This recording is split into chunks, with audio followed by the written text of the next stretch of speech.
So I wanted to look today at what would happen if Trump did what a lot of people say he's going to do, and that is to have a frozen conflict in Ukraine. So first of all, for a lot of people that don't know what a frozen conflict is, that's essentially where a war or battle is fought to a certain point and they both just agree that's as far as it's going to go, shake hands and go back home. And whatever land they've taken to get to that point, they get to keep, and whatever land they've lost. And now frozen conflicts are normally temporary, so they might last a few days, a few weeks, a few months, even a few years, but eventually, inevitably, they'll start back up again.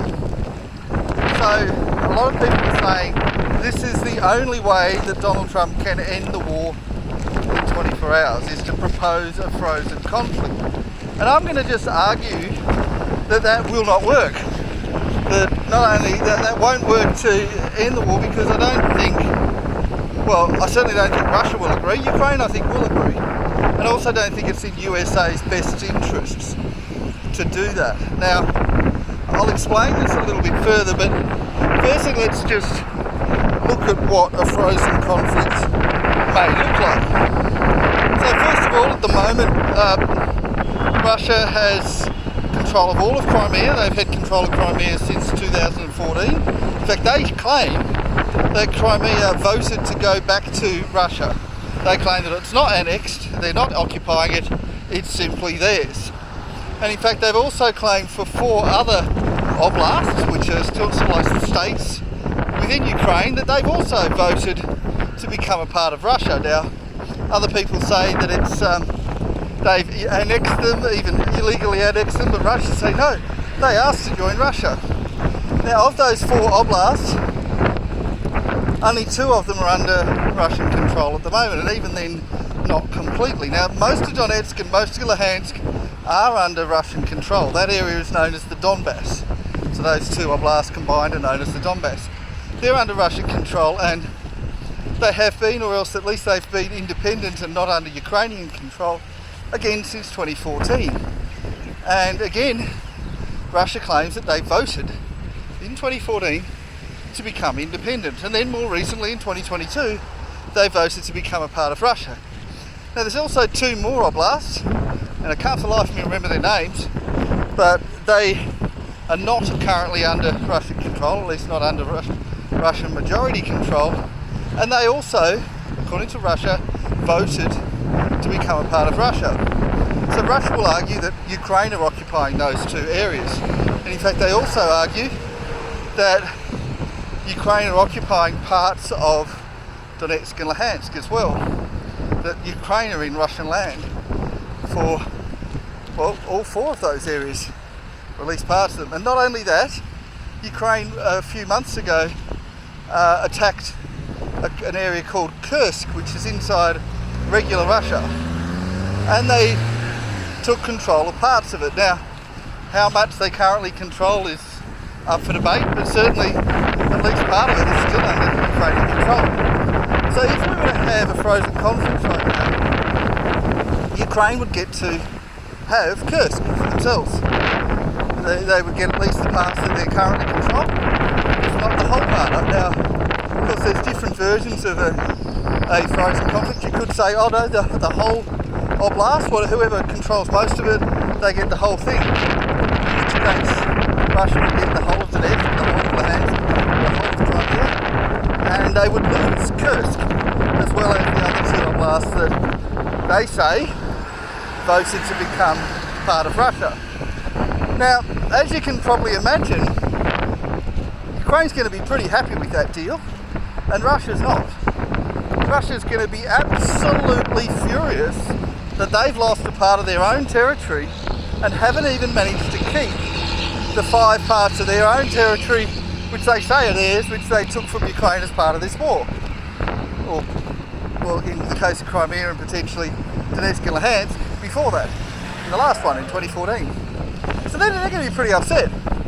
They've lost ground. Now, why would Russia agree to lose 1 oblast from their own territory, plus 2 more that they say they've controlled for this during this war, and get nothing extra. Why would Russia agree to that? They're not going to be happy about it. Now, will Ukraine be happy about this deal?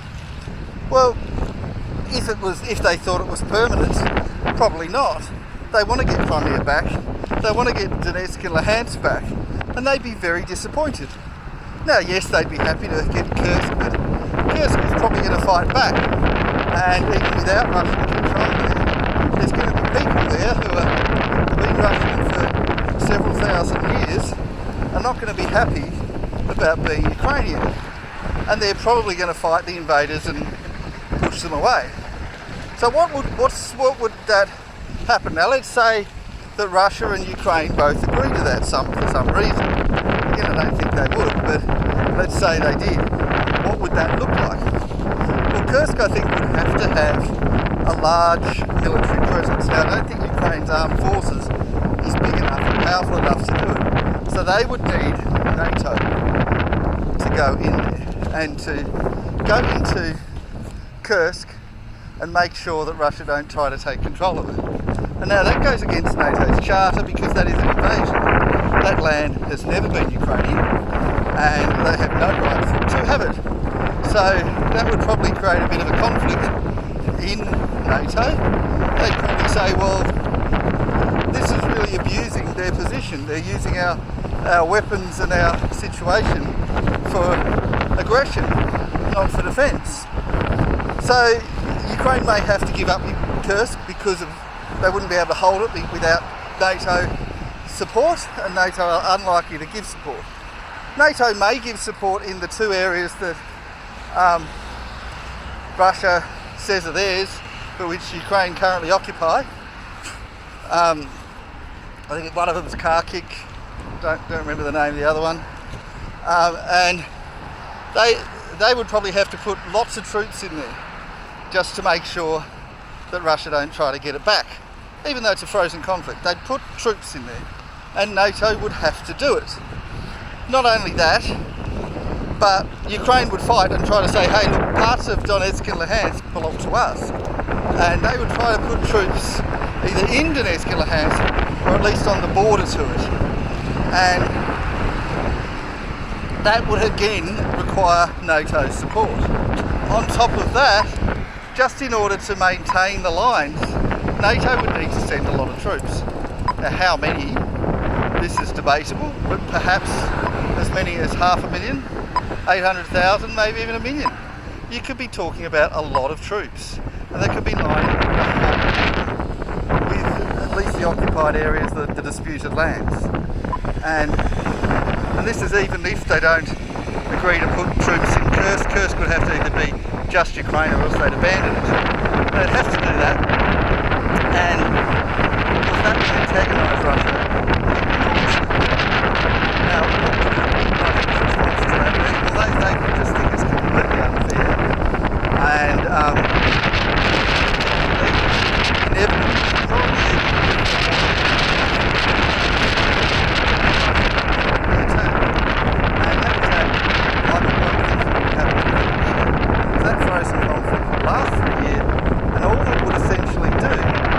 make sure that Russia is in the worst position to tear it down. And when Russia attacks, because Russia would have to, Ukraine would have no motivation to attack whatsoever. When Russia attacks, they would lose, because they'd be up against not only NATO and US weapons, but actual NATO forces. Now, if they do that, they're going to lose. They're going to go back to Russia. They're going to lose Kursk. They're probably going to lose a few other areas along the border, might even lose Belarus, and they're going to be in a terrible position. So you have to think Russia knows this. You have to think, even if Putin is a complete imbecile, you have to think that there are military advisors in Russia who know that this is what's going to happen, and who know just how stupid it would be for them to agree to it. Now you've got to remember that this peace treaty, USA has no leverage on Russia whatsoever. They can't invade Russia.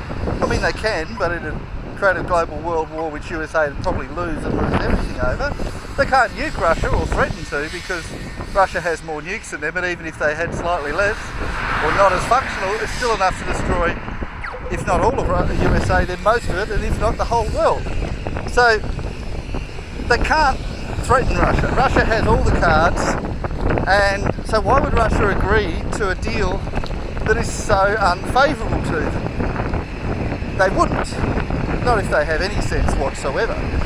And in fact, if you think, oh well, Russia's not going to get a better deal than this, realise that Russia still have nukes, they can still nuke Ukraine. Now they say they're not going to, and then they say they will, blah blah blah. If they did, there's no guarantee that we would respond. We're not, I mean, some people would say, well, you are required to respond, but if a response means the annihilation of the human race, they're probably not going to. So Russia could easily just nuke Ukraine. Maybe one or two tactical nukes, maybe a whole bunch, and make sure they win. So in every way that you think about it, Russia has all the cards. And I'm not even counting the fact that USA could invade Ukraine. They could assassinate Ukrainian leaders, or they could threaten to do one or both of them. USA could force Ukraine to do what they want. They can't force Russia to do anything. Now, we're still in this hypothetical. Does it benefit USA to have this frozen conflict? And the thing is, it would make Trump look extremely weak. He would look pathetic. And I mean, there's no way USA would put troops on the border, so they'd be NATO troops. They'd be English, they'd be British, they'd be French, they'd be Belgium, they'd be German. All these other countries but USA. All these countries that threaten to put troops in, they're the ones that are going to put troops in, not USA. And Trump is going to look extremely weak. It's going to annoy Russia to no end, and probably lead to Russia nuking everybody. And yeah, just not a good idea. Now, Ukraine do benefit from this, and in fact, arguably so does NATO. But why would Trump care? He's already said he thinks that NATO are not pulling their weight, so he's not going to put himself in a situation where NATO benefit at USA's expense. And he also thinks that Ukraine are manipulating this situation, so he's not going to put himself in a situation where Ukraine benefit and everybody else suffers. So there's absolutely no way that this would happen. Now, of course, I say that maybe it will happen. If it did happen, I'd be very disappointed in Trump. I think that this is the sort of poor decision that Joe Biden might make, and that would be consistent with what he did. But we've got to realise that USA, when they started the war, it was aimed at hurting Russia by making them a weak or an unattractive ally to China, and that has failed. That failed a long time ago. USA lost this war, from their point of view, about 6 months into it, when China started trading with Russia. The purpose of the war was the sanctions. It was the bad-mouthing, the propaganda against Russia that was led by the CIA. Now, it was successful to some extent. Russia looked bad in the eyes of the world. The press was consistently writing terrible things about Russia. There was the claims of the Bucha massacre, all that sort of stuff, all made Russia look awful. So that was successful in that sense. But where it failed was that it didn't upset China. China thought all that was a lie, and they continued to trade with Russia anyway, and in fact heightened their allies, and they're stronger allies than they were. So this war has failed from USA's perspective, and I think Joe Biden would want to have a way out, but he can't because he's the one that started it. So a change of leadership, even if it had been Kamala Harris, means that USA has a way out. And the idea that USA would make it worse for themselves, which a frozen conflict would do, just seems silly. Particularly since it's the opposition party, there's so many better options. Now that's not to say that it definitely won't happen. You never know, it might.